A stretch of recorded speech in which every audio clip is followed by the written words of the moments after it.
Est-ce qu'on t'a déjà dit que le système nerveux, c'était le fight, flight, freeze?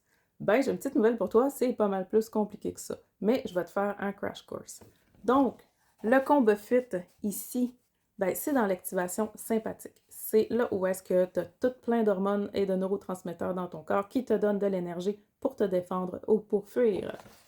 Ici, peut-être que tu n'as jamais entendu parler, c'est le dorsal vagal, c'est la désactivation. C'est là où est-ce qu'on tombe en dépression, donc en conservation d'énergie. Donc, souvent dans le sympathique, d'ailleurs, on va être dans la peur du futur et ici, on va être dans la rumination du passé. Et entre les deux se trouve le freeze, là où est-ce que tu as l'impression d'avoir un pied sur le gaz puis un pied sur le break en même temps. Peut-être aussi que tu n'as jamais entendu parler du ventral vagal, qui est le parasympathique, mais attends, c'est le côté lumineux du parasympathique parce que le dorsal vagal, c'est le dark side du parasympathique. Les deux freinent l'activation sympathique. Mais bref, le ventral vagal, c'est là où est-ce qu'on se sent en sécurité.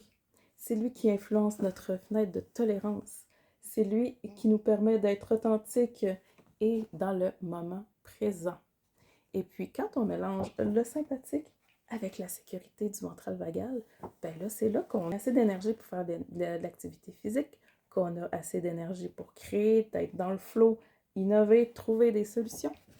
Et quand on mélange la conservation d'énergie du dorsal vagal avec la connexion et la sécurité du ventral vagal, on obtient l'état de calme.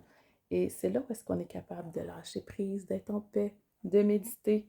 C'est là où est-ce qu'on digère, où est-ce qu'on est capable d'être en intimité. Et c'est là où est-ce que la guérison arrive.